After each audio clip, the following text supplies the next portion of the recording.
I'm bringing in U.S. Senator Roy Blunt, Republican Missouri. Talk a little bit about all the goings-on of the day, including what's going on with the levees, what's going on with these regulations, what's going on with the so-called Jobs Act. Senator, how are you this morning?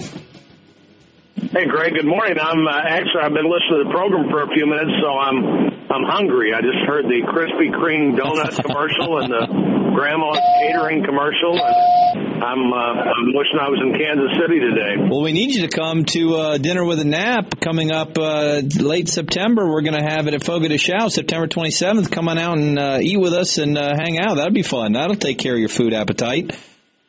That really does. That really does. Hey, let me ask you. What's going on today is the question, and the answer is not very much. I mean, the president and Harry Reid, the majority leader in the Senate, just don't appear to be serious about getting any work done that's possible to get done. I thought yesterday the president's adding tax increases, which he couldn't do, as I've said on your program before, when he had huge majorities in the House and the Senate both, as recently as 8 months ago. He didn't increase taxes. He knows that's not going to happen. I think all he wants here is something to talk about that Republicans didn't do, rather than something that could be done to get the economy going again. And things like less regulation and paying attention to our infrastructure, like the river and the levees, could be among the things that need to happen. Yeah, it's pretty clear he wants this as a campaign slogan, and he's going to call you unpatriotic for not passing it, especially if you don't pass it right away, as if he's some kind of a dictator instead of the president who has to work with Congress. But he is pushing this class warfare, this increasing taxes on the so-called rich and on oil companies and on corporate jet taxes. And that will resonate with a lot of people, Senator. You know, there are people who have bought into this idea that they are victims, that if somebody makes more money, that means they have to make less, which of course we know isn't true, but they bought into this, and they think that the people who've gotten rich have gotten rich with ill-gotten gains, and they're exploiting poor people. There are people who will buy into this. So how does the Republican Party explain how the economics really works, how a free economy really works, how Reaganomics really worked, and how Obamonomics doesn't work? You know, I frankly think a lot of people have stopped listening to the president. I just heard David Axelrod this morning, who's now out running the campaign full time, saying that 31 million Americans heard the president last week in the State of the Union message. That's about 1 out of 10 that even bothered to listen. And so I don't know. I think people want economic solutions. They don't like what they're seeing with unemployment. They don't like the things that are holding private sector job creation back. And they're going to be looking for an alternative to these plans that clearly haven't worked. And the more they don't work, the more the president's willing to double down on them and try to do even more of what is proven not to produce good results. We had zero job growth last month. Yes. Zero job growth, which is unheard of. You've got to gain, I think you've got to add 10,000 jobs a month just to stay even with the growing population. If your unemployment number is going to stay even, you have to have 10,000 jobs a month. We had zero jobs. Yeah, and President Blunt, it was funny because you said it was a State of the Union last week, and it's funny because it's supposed to be when you call a joint session. His wasn't a State of the Union. It was another speech. That's right. And you know, here's the thing. 9 jobs bills by the House have passed. None of these brought up in the Senate because the Democrats won't allow it. You are jumping in with other senators saying, hey, let's stop all these new regulations that are destroying jobs. We've got 3,573 rules in 2010, 3,503 rules in 2009. Those are all new rules under President Obama that cost literally, according to the Heritage Foundation, $38 billion. Well, I just think the administration doesn't understand the risk-reward element of capitalism. They don't understand that if you increase the risk, if you increase the uncertainty, people don't take a chance. And if they don't take a chance with their money, they don't create opportunity for somebody else to have a job. I heard yesterday somebody say that if just the rules and regulations passed this year, if somebody spent 40 hours a week reading the rules and regulations passed this year, it would take 11 months. If that's all you did was just try to read the rules and regulations, it's 11 months of reading, and you don't have to understand them. It takes 11 months just to read them, and that unknown health care cost, constant talk about higher utility bills, and doing things like on the Missouri River, which you and I are concerned about, as everybody along the river is today.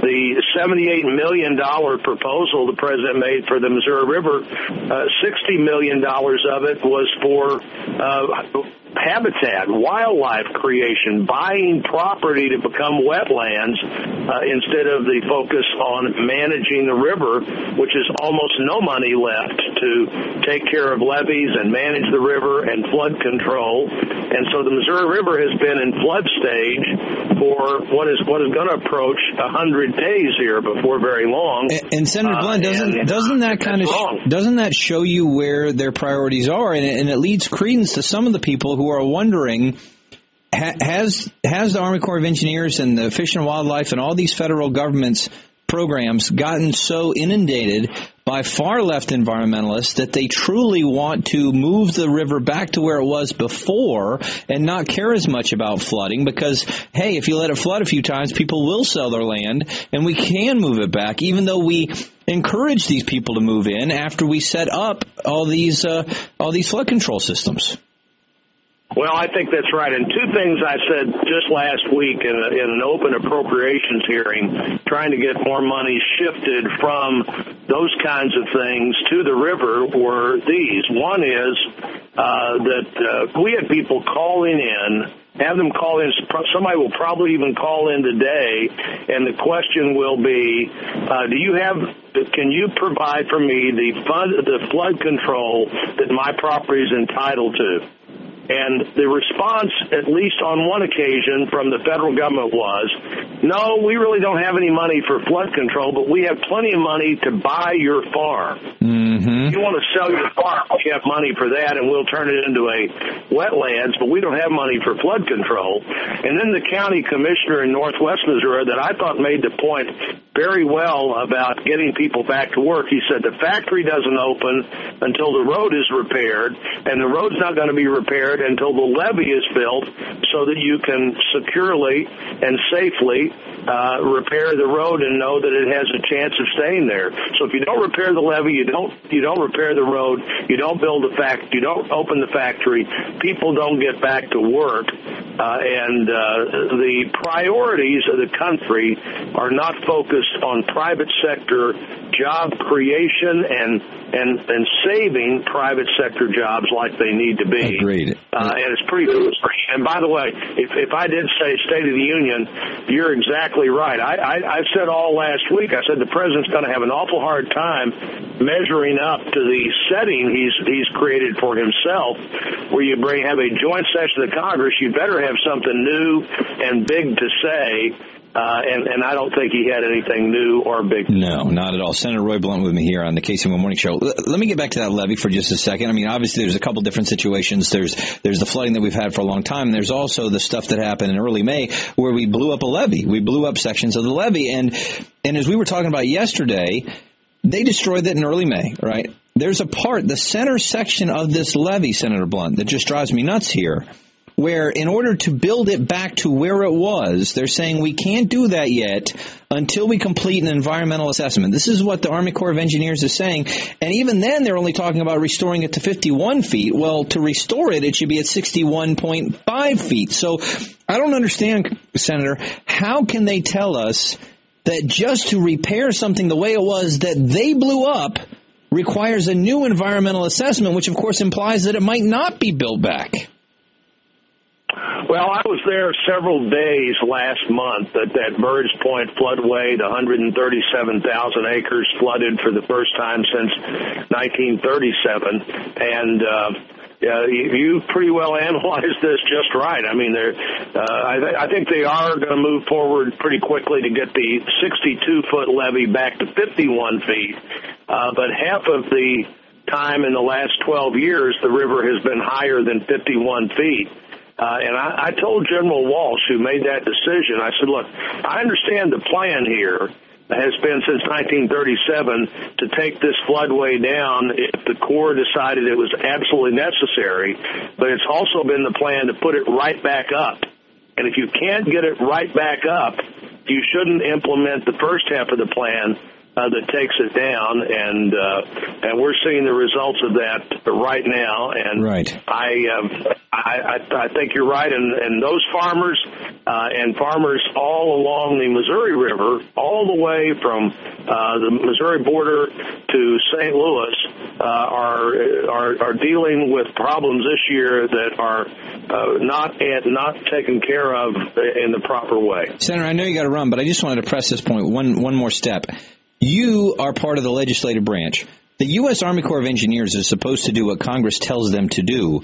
Can't you guys pass a law that says the environmental assessment is not necessary to rebuild a levee the way it was before our government blows it up? Can't you guys press that issue? Well, I have pressed that issue in this particular case with the Corps, and they are doing a quick job of that environmental study. I think we'll see a decision there pretty quickly. But let me make a point here. Actually, the Corps of Engineers doesn't work for the Congress. They're in the military, and the commander-in-chief of the military is the president. And we used to be able to give the Corps some direction in that dreaded thing called earmarks, where we'd say the port at Caruthersville, Missouri, needs to be dredged, and the Corps, here's the money, and you should spend it to dredge this port because hundreds of thousands of tons of product goes through that port every year in a way that impacts Missouri and its economy. But we're not doing that now. So really our ability to direct the Corps is almost zero, and the president's ability to direct the Corps is pretty tremendous. But I did have an amendment this week to let the Corps move all of that environmental money to wherever they need it to provide flood control for the river, and I intend to offer that again on the Senate floor if we ever get back to where the Senate appropriates money again, rather than not having passed a budget in almost 900 days now. Very good point. Hey, we always appreciate the time. We'd love to talk with you again anytime you need to come on the program. Hey, Greg, good to talk to you, and thanks for what you do every day. Same to you, sir. All the best.